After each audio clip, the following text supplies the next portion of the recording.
আপনারা সবাই জানেন তার নাম হযরতে জিবরাইল আলাইহিস সালাম।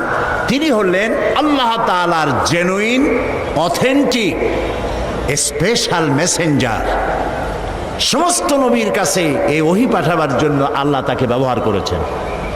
এই কোরআন সবটা হলো ওহী, এই কোরআনের মধ্যে সবটা কি ওহী। এখন ওহী কি জিনিস সেটা আমাদেরকে বুঝতে হবে। ওহী শব্দের অর্থ হলো ইশারা করা, কোনো জিনিসের ভাব উদ্রেক করে দেওয়া, মনের মধ্যে কোনো ভাবের উদ্রেক করে দেওয়া, ইশারা করে দেওয়া। এখন এই ওহী কয়েক প্রকার হয়ে থাকে। এই ওহীর কথা কোরআন শরীফে বলা হয়েছে মৌমাছির কাছেও আল্লাহ ওহী করেছেন, আবার মুসা আলাইহিস সালামের মায়ের কাছেও ওহী করেছেন।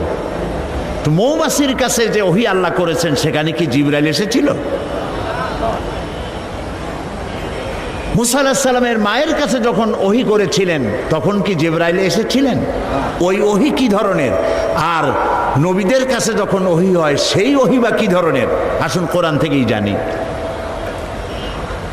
মৌমাছি সম্পর্কে আল্লাহ তাআলা বলেন, ওয়াআওহা রাব্বুকা ইলান নাহলি আনিত্তাখিযি মিনাল জিবালি বুয়ুতা। তোমার রব মধুমক্ষিকাকে ওহী করলেন যে পাহাড়ে, বিল্ডিংয়ে, গাছে বাসা বানাও, ঘর বানাও, মৌচাক বানাও। এই যে ওহী করলেন এখানে জিবরাইল আসে নাই। বিষয়টা হলো মৌমাছির মনের মধ্যে, মৌমাছির মন আছে কিনা? মন আছে কিনা? প্রত্যেক প্রাণীরই মন আছে। ওর মনের মধ্যে, ওর চিন্তার মধ্যে ভাবের উদ্রেক করে দিয়েছেন আল্লাহ তাআলা। সেই ভাবের উদ্রেকেই সে গাছে মৌচাক বেঁধেছে, বিল্ডিংয়ের কার্নিশে বেঁধেছে, আবার পাহাড়েও এই মৌচাক বেঁধেছে। এটা হলো এই রকম। এই ওহীর অর্থ হচ্ছে ইশারা করে দেওয়া, ভাবের উদ্রেক করে দেওয়া। আবার মুসা আলাইহিস সালামের মা সম্পর্কে আল্লাহ তাআলা বলছেন, ইয আওহাইনা ইলা উম্মিকা মা ইউহা। মুসা আলাইহিস সালামকে বলছেন স্মরণ করো সেই সময়ের কথা যখন তোমার মাকে ওহী করা হয়েছিল। সেটা হলো ফেরাউন বলেছিল যে আমার এই দেশে যত নারীরা গর্ভবতী হবে পাহারা লাগাও, এদের মধ্যে যে সমস্ত কন্যা সন্তান প্রসব করবে তাদেরকে বাঁচিয়ে রাখো, আর যত পুত্র সন্তান হবে সবগুলিকে মেরে ফেলো, যাতে মুসা আলাইহিস সালাম আসতে না পারে। কিন্তু এইখানে কার কথা উঁচায় থাকলো? ফেরাউনের কথা না আল্লাহর কথা? কালেমাতুল্লাহি হিয়াল আউলিয়া। এখন আল্লাহ তো মুসা পাঠাবেন, ফেরাউন মুসা আসতে দেবে না। ইচ্ছা পূরণ হবে কার? এই 4-5 জনে কইলে হয় নাকি? জোরে জোরে কন না, কার? আল্লাহ তাআলার ইচ্ছা পূরণ হবে। মুসা আলাইহিস সালামের মায়ের পেটে মুসা আলাইহিস সালাম এলেন। আল্লাহ তাআলা বলছেন আমি তাকে ওহী করলাম। তার মানে হলো যখন মুসাকে তিনি প্রসব করবেন, মুসা আলাইহিস সালামকে, তখন মুসা আলাইহিস সালামের মায়ের মনের মধ্যে ভাবের উদ্রেক করে দিলেন আল্লাহ তাআলা এভাবে, সন্তান প্রসব করেই তাকে একটি বাক্সের ভিতরে আটকাইয়া নদীর ভিতরে ছেড়ে দাও। এখানে জিবরাইল আলাইহিস সালাম আসেনি।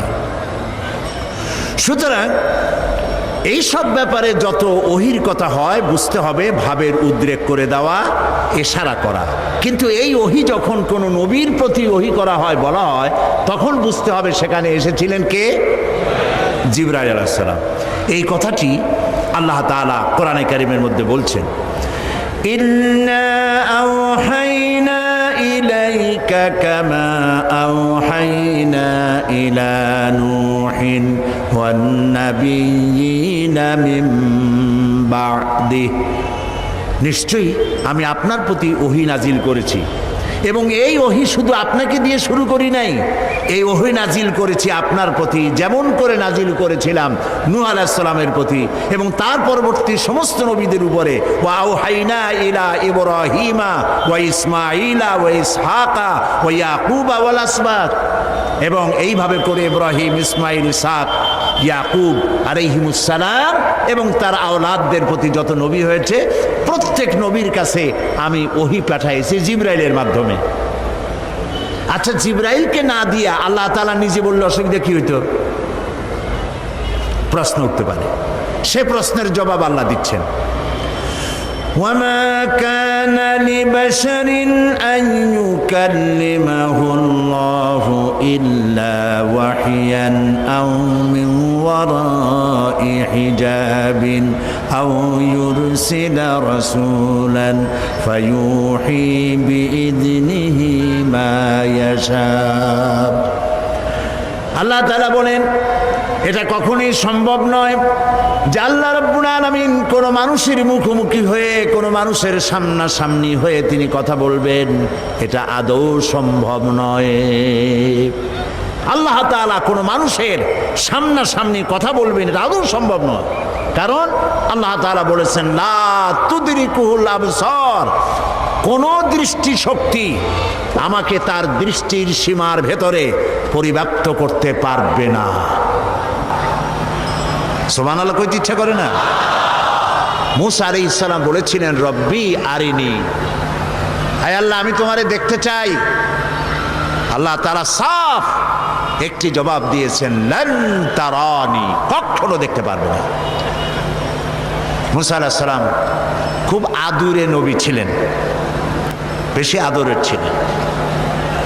তিনি যখন বেশি বেশি দেখতে চাইলেন, আল্লাহ তাআলা বললেন, তাহলে একটি পরীক্ষা হোক, টেস্ট হোক, দেখতে পারবা কিনা তার একটা টেস্ট হতে হবে। আল্লাহ তাআলা তার সম্মুখ থেকে ৭০,০০০ পর্দা ভেতর দিয়ে সামান্য নূরের তাজাল্লি নিক্ষেপ করলেন পাহাড়ের প্রতি। ডাইরেক্ট তিনি তো দেখতে পারবেনই না, পাহাড়ের উপরে নূর ফেলেছেন, সেই নূরকে তিনি বরদাস্ত করতে পারেন নাই। মূসা আলাইহিস সালাম বেহুশ হয়ে জমিনে পড়ে গিয়েছেন। এখানে মূসা আলাইহিস সালাম আর মুহাম্মদ সাল্লাল্লাহু আলাইহি সাল্লামের মধ্যে পার্থক্য হচ্ছে এই, মূসা আলাইহিস সালাম পাহাড়ের প্রতি পড়া নূরকে সহ্য করতে পারেন নাই, বেহুশ হয়ে পড়েছেন। কিন্তু মেরাজে নবী করিম সাল্লাল্লাহু আলাইহি সাল্লাম নূর দেখেছেন আর বেহুশ হয়ে পড়েন নাই। আল্লাহ তাআলা কোরআন শরীফে এটা বলেছেন। অন্য কোনো সময় সুযোগ পেলে তখন সেই কাহিনী শোনানো যাবে কোরআনে কারীম থেকে। সুতরাং মূল কথা হচ্ছে এই যে আল্লাহ তাআলাকে কোনো মনুষ্য শক্তির দৃষ্টি সীমার ভিতরে, কোনো দৃষ্টি শক্তি, লা তুদরিকুহুল আবসার, আল্লাহর দৃষ্টি সীমার ভেতরে তো সব, কিন্তু কোন শক্তি তার দৃষ্টি দিয়ে আল্লাহকে সীমাবদ্ধ করতে পারবে না। সুবহানাল্লাহ বিহামদিহি।